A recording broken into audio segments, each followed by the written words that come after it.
Olá! O tema do programa de hoje é a importância do Ministério Público no combate à corrupção.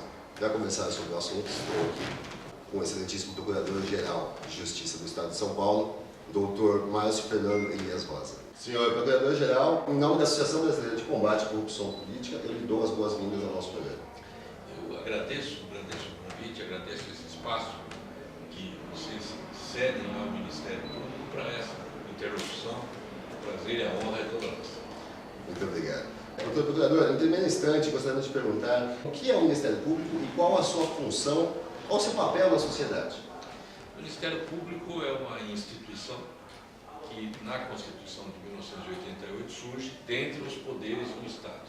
Ao lado do Executivo, Legislativo e Judiciário, há uma instituição constitucional dotada de autonomias e de prerrogativas que são próprias para atuar em favor da sociedade. Eu costumo dizer que o Ministério Público não é um poder do Estado, como os três poderes, mas é um poder da sociedade. Ele se constitui toda vez que um promotor atua. Há quantos anos Vossa Excelência atua no Ministério Público? Eu atuo desde 1986. 1986? Ingressei em 1986 no Ministério Público de São Paulo. Comecei a carreira no interior, até chegar à capital, e hoje sou Procurador-Geral do Estado de São Paulo. Normalmente se inicia a carreira no interior, no Ministério Público, para poder adquirir uma experiência.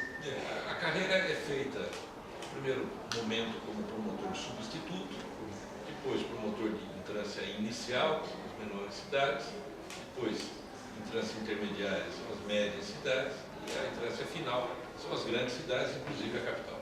Diante da importância do Ministério Público no combate à corrupção, sendo um órgão que realiza um papel fundamental na sociedade, como acabamos de falar, como a PEC 37, se fosse aprovada, ela prejudicaria o país? Porque vimos nas manifestações muitas pessoas indo às ruas dizendo não à PEC 37, mas eu acredito que muitas pessoas não sabiam, na verdade, que era a PEC 37. O nosso trabalho em torno da discussão da PEC foi de levar à população o mínimo de conhecimento em torno dos graves problemas que poderia representar para o Brasil a eventual aprovação dessa reforma constitucional. A população, na sua imensa maioria, por óbvio, não conheceu, como você bem colocou, todos os detalhes, mas uma camada expressiva da opinião pública se formou no sentido de contrariedade à PEC 37. Ela, se tivesse sido aprovada, teria representado seguramente o maior retrocesso que o Estado brasileiro teria conhecido de 1988 para cá. Por quê? Porque há uma lógica fundamental. No combate à corrupção, no combate à violência, no combate a qualquer forma de injustiça, não pode existir reserva de mercado. Todos precisam atuar para exigir o cumprimento da lei.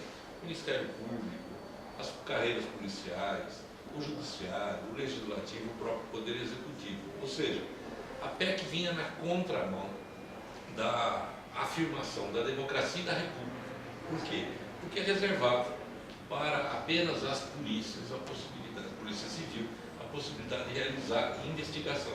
Quando a República impõe que todos exijam o cumprimento da lei, a aplicação da lei.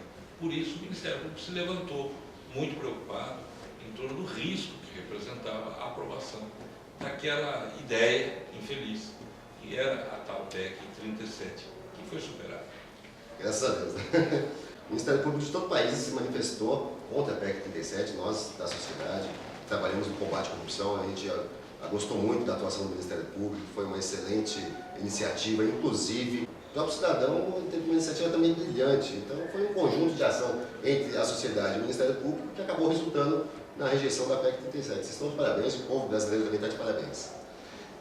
Sem dúvida, você sabe que nós do Ministério Público só temos muito o que agradecer. Ao final de 2013, o que aconteceu em junho, quando a população foi às ruas para defender bandeiras de cidadania, e dentre essas bandeiras, a rejeição da PEC 37, nós, promotores de justiça, do Brasil todo, mas em especial aqui de São Paulo, porque a campanha contra a PEC 37 começou aqui, a Procuradoria-Geral de Justiça do Estado de São Paulo, nós temos muito que agradecer. Por quê? Porque foi a renovação de um compromisso do povo e do Ministério Público em favor de uma só causa, a justiça no Brasil. É muito simbólico o fato de que a população tenha abraçado esta causa junto com nós, com todos nós, promotores de justiça. Por quê? Porque até então se via, muitas vezes, era a classe política, uma boa parte da classe jurídica, defendendo a cidadania nos bastidores dos poderes. Junho, o povo foi às ruas para defender o Ministério Público, uma instituição. No instante em que toda a população questionava e criticava todo tipo de serviço público e todos os poderes do Estado. Havia de tudo, reclamações do Legislativo, reclamações do Executivo, insatisfação absurda do Judiciário, mas o povo abraçou, protegeu, tutelou o Ministério Público. Isso nos dá uma enorme responsabilidade. É um sinal de que o quanto a sociedade brasileira confia na instituição do Ministério Público. Né? Olha, nós escolhemos um lado, o Ministério Público, que é a população, que é a sociedade. Talvez seja essa o único ponto que a gente pode afirmar que o Ministério Público não seja imparcial, porque ele está sempre do lado do povo. Não tem dúvida. Essa história precisa ser muito bem colocada. Nós temos um lado, o Ministério Público tem um lado. Ele atua com imparcialidade, não há dúvida. O nosso lado é o cumprimento da lei, em favor da sociedade. Nunca para satisfação de interesses egoísticos. Partidários. Nunca egoísticos, partidários, circunstanciais. Nunca. Porque a nossa perspectiva é a defesa da sociedade. O Ministério Público, ele atua com neutralidade, atua com imparcialidade em razão dos fatos, em razão das pessoas, tenta promover, exige que se promova justiça, mas tem uma razão de ser. A defesa do Estado democrático de direito, a concretização de uma sociedade justa, livre e igualitária. Essa é a nossa vocação. Esse é o lado que nós escolhemos. Esse é o lema do Ministério Público. Esse é o lema, é a razão de ser do Ministério Público. Doutor, qualquer cidadão pode fazer uma denúncia para o Ministério Público? Pode e deve. E nós precisamos disso. Né? Os promotores de justiça em todo o Estado, toda a comarca há promotores de justiça, atuam em todas as áreas, né? Criminal, no combate à corrupção, na defesa do meio ambiente, na proteção da criança e do adolescente, dos idosos, enfim. O Ministério Público atua em todas as áreas, ele atende pessoalmente a população e recebe também, por e-mail, por carta, denúncias, ainda que sejam anônimas, denunciando fatos que devam ser investigados pelo Ministério Público. A recomendação que eu dou é: procure o Ministério Público, faça valer a sua cidadania e conte com o Ministério Público. No caso, o que o cidadão precisa para realizar uma denúncia? Olha, é preciso que haja, primeiro, muita responsabilidade. Por quê? Porque quando se aciona o Ministério Público para uma investigação, por exemplo, de natureza criminal, ou quando se atribui a alguém a prática de um ato de improbidade, é preciso que se tenha muita responsabilidade. E também a falsa notícia constitui crime. É crime também. É bom crime deixar também. muito claro pro pessoal, né? É crime também. O regime é de responsabilidade. Não é?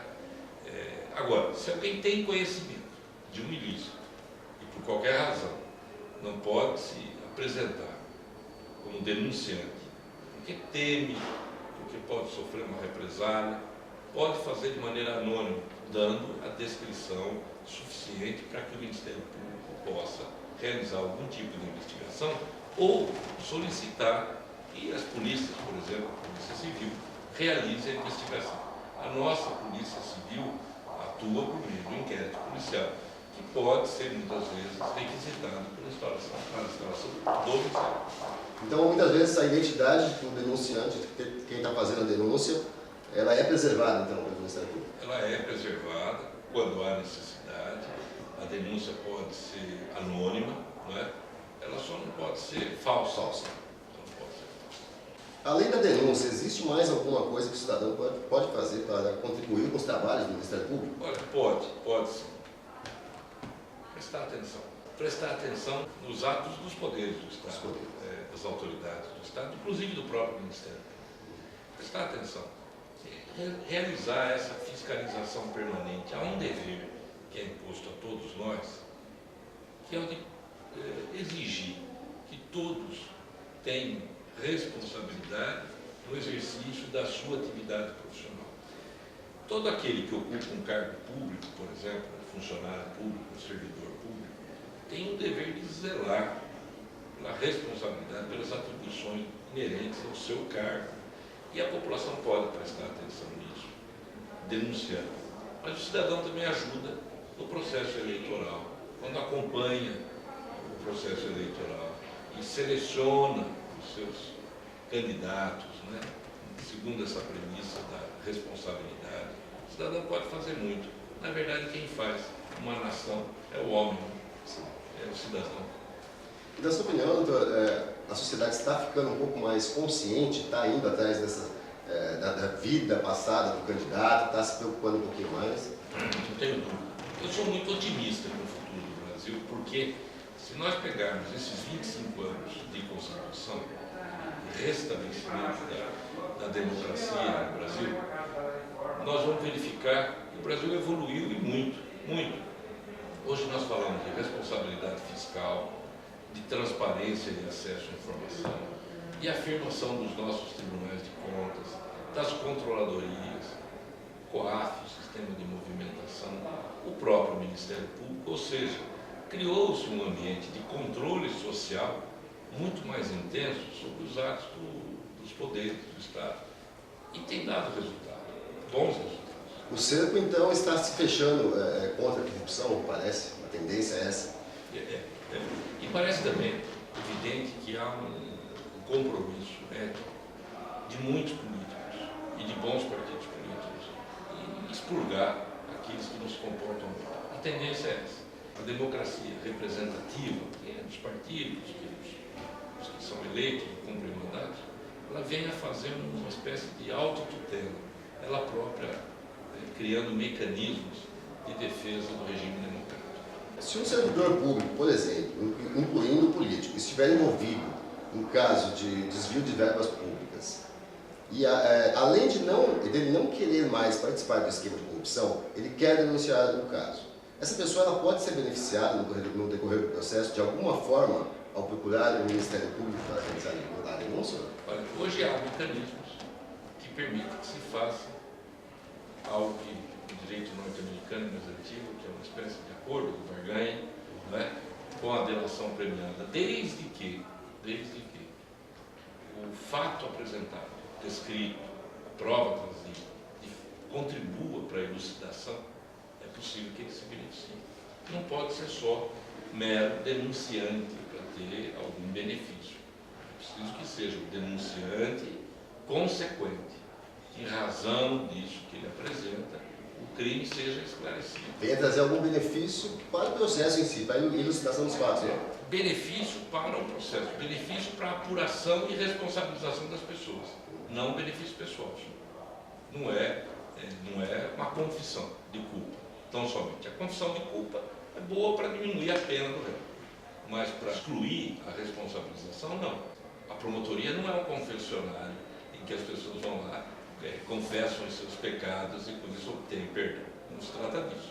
É preciso que venha apresentar provas, não é? E é interessante que façam isso até por uma reabilitação moral. Eu sempre digo que aquele que se arrepende do crime cometido contribui para a responsabilização dos demais autores e com isso previne a ocorrência de novos crimes, ele se reabilita moralmente perante os seus próprios, seus familiares, seus amigos. Ou seja, é preciso dar um voto de confiança para isso, que faz a delação. Vamos mudar de assunto agora. A dimensão territorial de um país como o Brasil e a quantidade de políticos dificulta a atuação do Ministério Público no combate à corrupção? Político não faz mal, não é? É da essência da democracia que tenhamos muitos políticos. que nós precisamos discutir é o número de partidos políticos. Né? E se já não está excessivo o número de partidos políticos. Né? A ideia da democracia representativa, por intermédio de partidos políticos, é ótima. Uma ideia de democracia participativa, que é a participação de todos nós, em audiência pública, assistindo ao processo legislativo, ou por meio de associações, sindicatos, instrumentos de pressão, tudo isso é perfeito. Agora, é preciso conter os excessos, não é? Será que há necessidade de tantos partidos políticos para a defesa das causas que atendem a toda a população? O partido político bom é aquele partido capaz de representar todas as camadas de uma sociedade, e não algumas camadas de uma sociedade. Eu não gosto, por exemplo, quando se fica incentivando a criação de representação segmentada, de A, de B, de C. Daqui a pouco teremos partido dos advogados, partido dos promotores, partido dos médicos, partido dos aposentados. Não faz sentido, não se vive numa ilha. Nós queremos viver numa nação. E aí a representação tem que ser coletiva. Nossa visão, então, seria mais o que é o certo, é o correto. Seria uma questão de idealismo partidário, não uma classe. O partido seria fundado no seu idealismo. Né? O partido político ele é fundado a partir de alguns valores que são comuns a algumas pessoas e que devem representar o anseio de toda uma nação, de todos os segmentos dessa sociedade. É óbvio que essa preocupação é para o Congresso Nacional, essa representação, essa discussão vai ser deliberada em algum momento pelo Congresso Nacional. Mas não há tema mais legítimo para ser discutido nas ruas das cidades, nas casas, ou seja, por todos nós. Como nós queremos ser representados no Legislativo?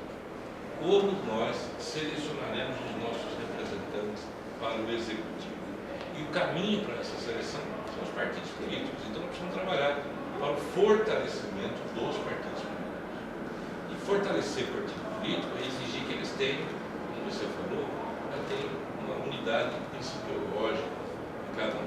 Já está faltando um pouco, eu acho, está faltando um pouco de idealismo nos partidos. Teve umas eleições, se não me engano, acho que foi as últimas eleições presidenciais. O PMDB no estado de São Paulo ele apoiou o PSDB e nacionalmente o PMDB apoiou o PT.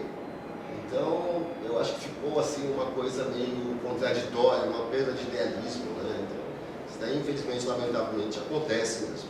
O partido político, hoje, no Brasil, ele precisa ser o mesmo em qualquer espaço do território nacional, para qualquer pessoa. O partido político precisa restabelecer essa abrangência nacional. Mas o problema não está tanto nos partidos hoje, nem nas pessoas, está no sistema legal, que precisa ser revisto. Essa é a grande reforma que precisa ser feita. Exatamente, a grande reforma que nós esperamos que seja feita, mas eu acredito que esse não seja o momento adequado para uma reforma política. Eu acredito, como Rafael, presidente da Associação Brasileira de Combate à Corrupção Política, eu acredito que se a reforma for feita agora, nesse momento, ela será de acordo com o que eles querem que seja. A eficiência, a eficácia dessa reforma talvez seja um pouco comprometida. Tivemos agora a aprovação de uma mini-reforma lá em Brasília agora, que também não foi o que a sociedade esperava. Vamos ver aí o que dá, né? A Constituição não é circunstância. Então, você tem razão quando você fala. É preciso tomar cuidado para que não atenda interesses momentâneos. Né? A Constituição, a reforma constitucional, uma reforma dessa natureza, tem que ser para sempre, não pode ser respeitante a pressões momentâneas. Tirando esse fator, existe mais algum outro que dificulta o combate à corrupção por parte do Ministério Público?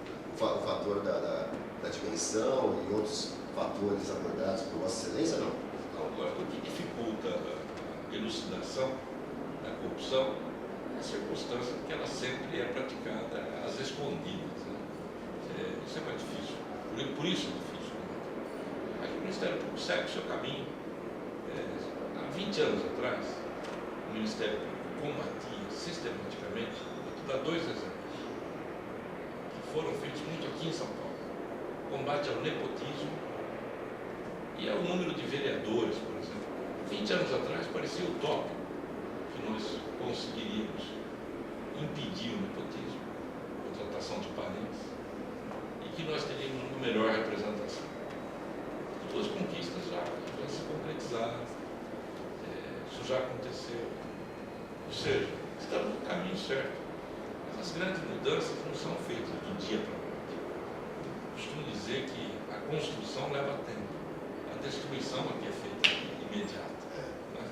Então, para se construir esse país um pouco mais forte, esse Estado um pouco mais democrático, vai tempo, mas é preciso ter persistência. É como a confiança, a gente ganhar confiança de algo ou alguém demora muitos anos, não é muito tempo. Para se perder, basta 5 minutos a gente já perde a confiança. Né? Senhor Procurador-Geral de Justiça, o senhor poderia explicar superficialmente para quem está nos assistindo o caso dos fiscais da Prefeitura no sentido de informar qual foi o tipo de corrupção, os meios utilizados e os crimes cometidos? Olha, de maneira muito objetiva, né? O que se passou ali, o que se passa ali e a investigação ainda não está concluída. Mas o que já foi possível apurar é que um setor da municipalidade que era encarregado de realizar a fiscalização e o controle também do recolhimento de alguns tributos municipais em razão da construção, da ocupação do solo, parte desse valor que deveria ser recolhido aos cofres públicos era desviado para o patrimônio pessoal de alguns servidores públicos. Os crimes podem ser de corrupção, de lavagem de dinheiro, de sonegação fiscal, os crimes contra a administração pública, crimes praticados por agentes públicos, muitas vezes em conluio com particulares.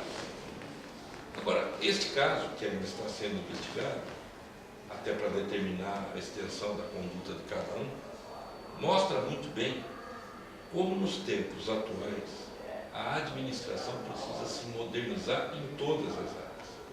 Não há nada mais salutar do que se evitar o contato direto de pessoas para a resolução de problemas que são rotineiros. O ideal é o atendimento por meio eletrônico, o atendimento à distância. Não há necessidade alguma de o Estado conservar. Quando eu falo Estado, eu estou me referindo à União, município, o Estado mesmo. A administração pública conservar uma espécie de atravessadores entre o público e o privado. Quando isso acontece, favorece a corrupção. É a velha máxima que todos nós conhecemos. Cria-se dificuldade para vender facilidade. A administração pública, quando ela é indecifrável para o cidadão, quando você não consegue compreender como é que se consegue uma certidão, um documento, uma guia de recolhimento, naturalmente o cidadão é compelido a pagar para que alguém faça por ele, para que alguém traduza aquilo para ele. Essa dificuldade que é gerada muitas vezes pela própria administração favorece a corrupção. O que alimenta a corrupção no Brasil, na administração pública, é a hiperregulação, ou seja, muitas regras, muitas normas que são indecifráveis para o cidadão, para o contribuinte. Ele olha, lê e fala: meu Deus, como é que eu vou conseguir esse documento que eu preciso para exercer um direito? Alguém, em algum momento, diz: dê ali uma caixinha. Não é? Quando isso acontece, é um sintoma de uma deformação no aparato, na organização. Precisa acabar. Os setores da administração pública brasileira, no Estado de São Paulo, nos municípios, na União, os setores que informatizaram o atendimento, decifraram o atendimento, tornaram aquilo impessoal, acabaram com a corrupção. Agora, aqueles setores em que há quase sempre um intermediário entre o público e o estatal, acaba alimentando a corrupção. Isso é uma mazela que nós precisamos corrigir. De quem foi a iniciativa da apuração desses fatos? O que importa muito para a gente, para a instituição, da Abracorp, que defende o seu interesse, o interesse da sociedade. De quem partiu essa iniciativa e se a Prefeitura de São Paulo está colaborando com as investigações? Olha, a Prefeitura está colaborando. Ela própria, a Prefeitura, ainda no ano passado, trouxe notícias de alguns fatos que começaram a ser investigados. Ao longo desse ano, outros fatos. A Prefeitura criou uma controladoria que detém condições de realizar o cruzamento das declarações de bens dos servidores públicos. No passado, a Corregedoria do município, ainda no ano passado, realizou uma investigação muito grande no setor de habitação, todo mundo se lembra, e trouxe essa notícia para o Ministério Público. Então, a combinação disso e a perenidade, a continuidade. Hoje há um intercâmbio de informações muito propositivo entre o Ministério Público e a Prefeitura. Agora, nós acabamos de criar aqui em São Paulo um Fórum Permanente de Combate à Corrupção, Foco SP, que envolve o município de São Paulo, governo do Estado de São Paulo, setores da União, Ministério da Justiça, Ministério Público Federal, Ministério Público Estadual, para que tenhamos uma agenda permanente de combate à corrupção no Estado de São Paulo. Não se faz combate sistemático à corrupção sem uma atuação também sistemática dos mecanismos de controle.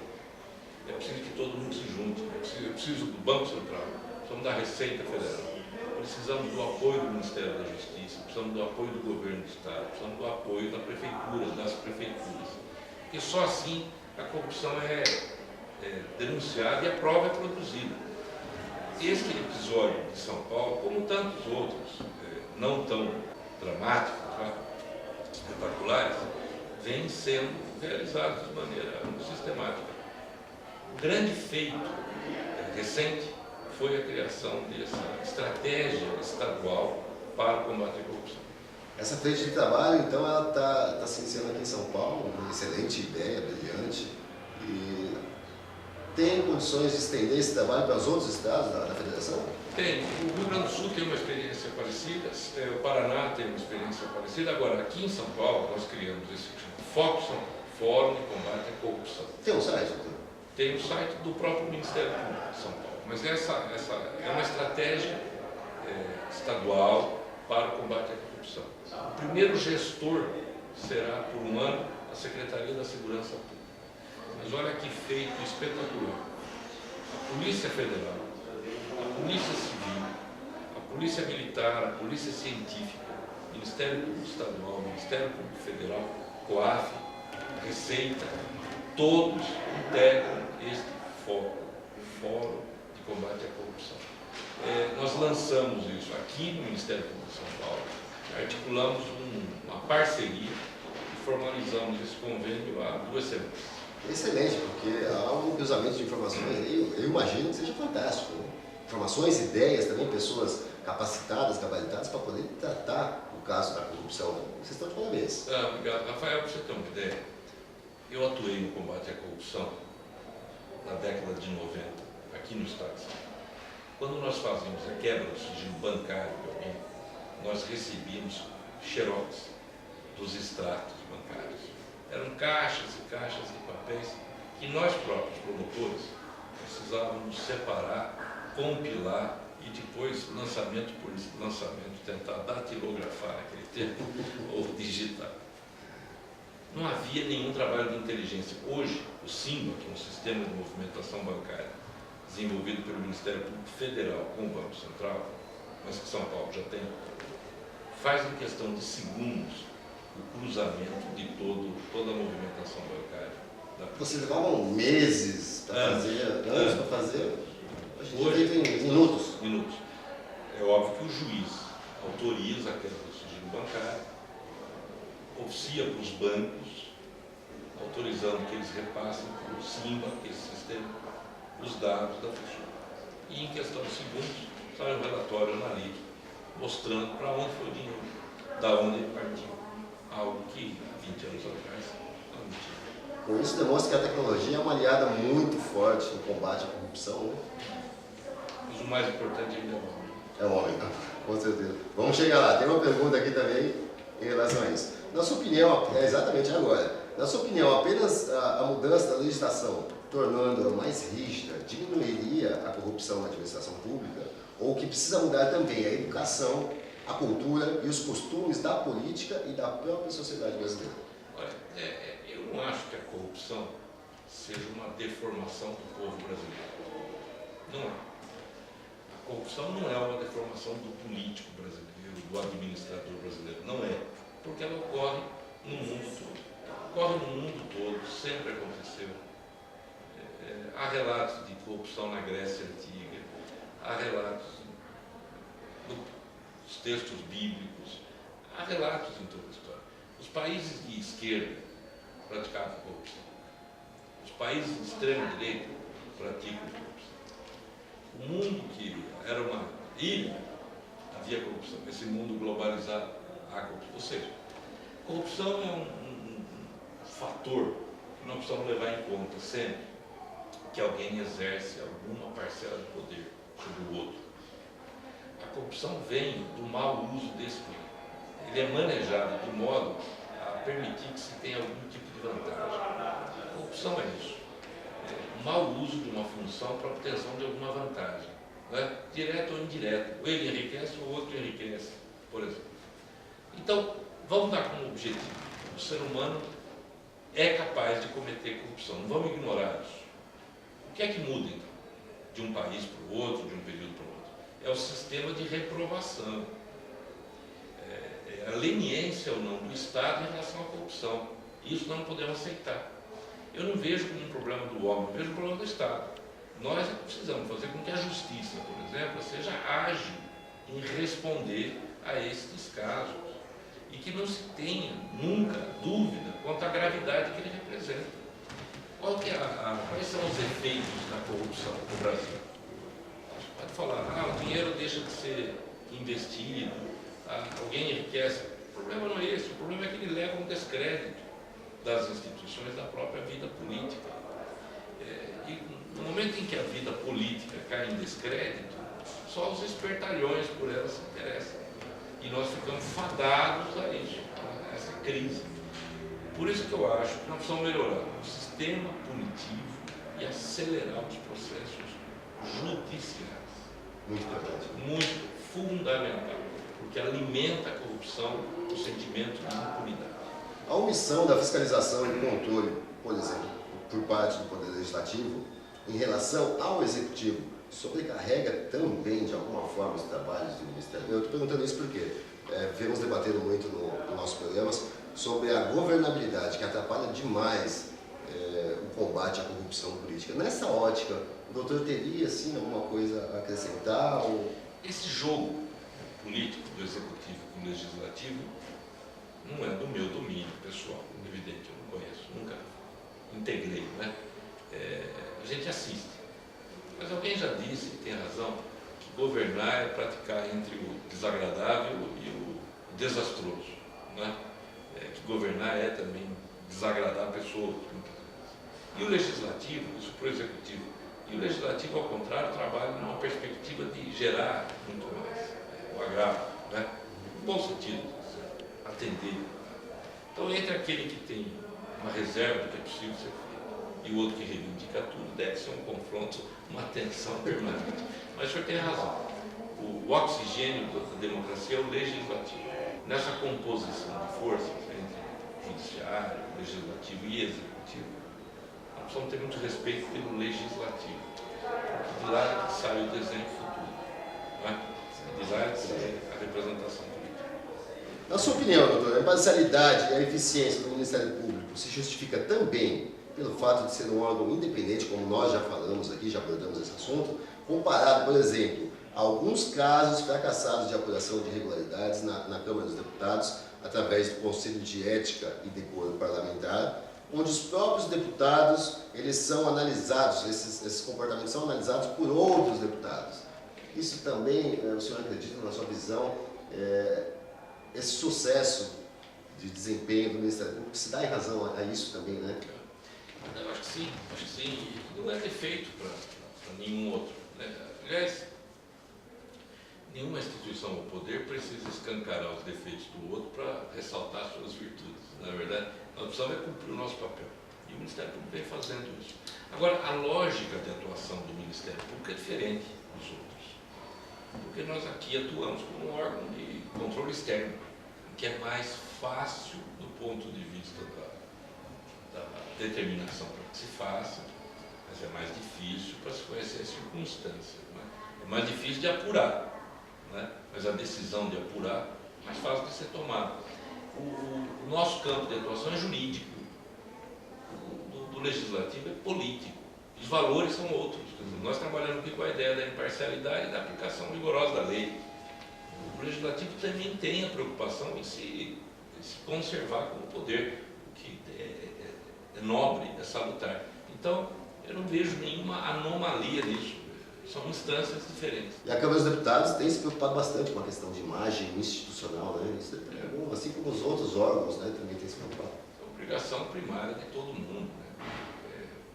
Isso é respeitado também por aquilo pela imagem que você projeta para as pessoas, né? Isso é importante. A nossa atuação independente em relação aos poderes, às forças políticas do Estado, é fundamental para que o Ministério Público exista. O Ministério Público dependente dos poderes não é Ministério Público. Perfeito. Vamos agora às questões selecionadas pela produção do programa de 2 participantes. Através das redes sociais, nós temos esse canal também, pegamos a informação e levamos aos nossos entrevistados. Cumprir nosso papel, mais uma vez, de dar voz ao povo e aproximar o cidadão das pessoas que nos representam e trabalham, como o Dr. Márcio pôde estar demonstrando aqui, trabalham por nós, se preocupam por nós e vão atrás dos nossos direitos, né? Então, a primeira pergunta é do Damião Carlos, de Carnaúba dos Dantas. Tudo bem, Damião? Do Rio Grande do Norte. Por que as leis são tão vulneráveis e os políticos condenados não pagam o que devem aos cofres públicos? Olha, o Brasil ele não tem ainda tradição na legislação aplicada. Nós precisamos tornar concretas as leis no Brasil, sobretudo de combate a qualquer forma de imoralidade no setor público, a imoralidade administrativa. O sistema processual brasileiro precisa ser revisto. O processo não pode ser um fim em si mesmo, que não se sabe quando vai ter início e nunca se sabe quando ele vai terminar.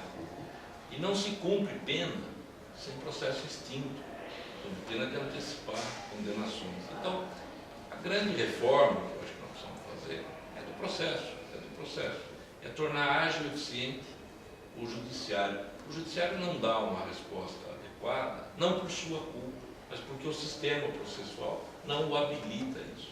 A segunda pergunta do Damião também é sobre a Lei 9.840 de 99, sobre a compra de votos. Por que demora tanto a ser aplicada e mesmo havendo flagrante, o político consegue, na maioria dos casos, escapar da cassação? Acontece realmente isso? Eu acho que acontece menos, né, do que já aconteceu no passado, e aqui no estado de São Paulo isso vem sendo reprimido com muita eficiência. Esta é uma deformação na legislação eleitoral. O crime praticado em época de eleição, que no Brasil também não era, no passado, muito levado a sério. Determinado pleito, esquecia-se as mazelas, os crimes. Né? Isso começou a mudar, né? E vem mudando. E acho que os tempos atuais recomendam que se preste muita atenção, porque o Ministério Público no Brasil todo, o Damião é do Rio Grande do Norte, o Ministério Público do Rio Grande do Norte vem trabalhando com muita eficiência, não apenas na área eleitoral, mas no combate à corrupção. Há exemplos, mesmo na capital e no interior, de uma atuação muito decidida dos promotores de justiça do Rio Grande do Norte. Tivemos casos, ainda este ano, espetaculares de atuação lá no Rio Grande do Norte. Eu estou dando como exemplo, poderia falar do Pernambuco, enfim, mas eu estou falando do Rio Grande do Norte e do Damião. Perfeito. O outro participante selecionado é Carlos Borges, de Piracicaba, interior de São Paulo. Olá, Rafael. Queria comentar um assunto que considero importante. É a questão da improbidade administrativa. Gostaria que perguntasse ao Procurador-Geral por que é tão difícil algum político ser enquadrado nessa lei. A meu ver, a lei é muito branda ao imputar a improbidade somente quando ocorre o dolo e não a culpa. A questão principal para mim é a seguinte: como no âmbito da política, com tantos corruptos de carreira, separar a culpa do dolo? O nome dele é o Carlos Borges.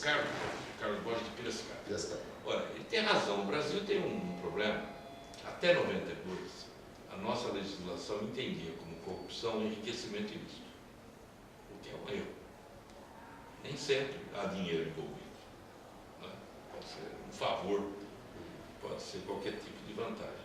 Depois, com a lei de improbidade, criou-se outras modalidades, além do enriquecimento ilícito, o prejuízo ao patrimônio público e a violação de princípios, por exemplo, o princípio da lealdade, já é corrupção.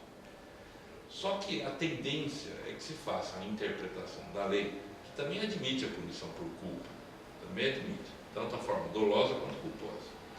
Mas a tendência é que se exija demonstração dessa intenção do agente. O Ministério Público brasileiro não se fia nessa tese. Nós reclamamos do Judiciário que se tenha a compreensão da possibilidade, nas hipóteses que a lei permite, que também a modalidade culposa leve à responsabilização do agente. Por exemplo, um fiscal que atua negligentemente na sua fiscalização e com isso permite que alguém obtenha uma vantagem. Não comete improbidade? Na nossa tese, sim. Não é? Nós ainda temos a expectativa de que tanto a comunidade jurídica quanto os tribunais superiores venham a compreender que o fenômeno da improbidade ou da corrupção exige uma interpretação mais moderna do que seja culpa administrativa, que aqui, para a gente, deve ser compreendida, eu acho, muito mais como um não cumprimento de um dever primário ao cargo, e não aquela culpa tradicional própria do direito penal. Prevista no direito brasileiro, né? Bom, com isso vamos chegando ao final de mais um programa. Agradecemos a participação de Vossa Excelência, parabenizamos pelo excelente trabalho realizado à frente do Ministério Público do Estado de São Paulo, parabenizamos também a atuação do Ministério Público em todo o país, pois é um dos poucos órgãos de fiscalização que a sociedade ainda pode contar hoje em dia. Agradecemos a sua audiência também e aproveito para dizer que estamos à disposição do povo brasileiro no combate à corrupção política. Nos vemos no próximo programa. Até mais. Obrigado.